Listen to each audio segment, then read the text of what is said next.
Corona virus का मुसलसल बढ़ता खतरा, हुकूमत पंजाब की जानिब से अवाम के तहफ़्फ़ुज़ के लिए बड़े फैसले।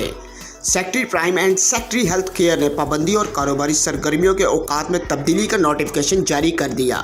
कारोबारी मराकज़ शाम 6 बजे बंद, हफ्ता और इतवार काम करने की इजाज़त नहीं होगी। नोटिफिकेशन का इतलाक़ फिल फौर होगा और 29 मार्च तक नाफिज रहेगा।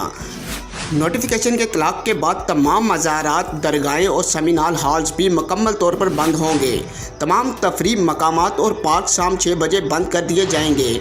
ज़िली इंतज़ामिया पाबंदियों को सुबह भर में नाफिज करवाने के लिए पुलिस के साथ राब्ते में रहेगी। अवाम को ज़िंदगी मामूल पर लाने के लिए हुकूमत पंजाब का साथ देते हुए SOPs को ज़िंदगी का हिस्सा बनाना होगा। कैमरामैन नासिर मुगल के साथ अतीक बशीर, न्यूज़ टाइम 1 लाहौर।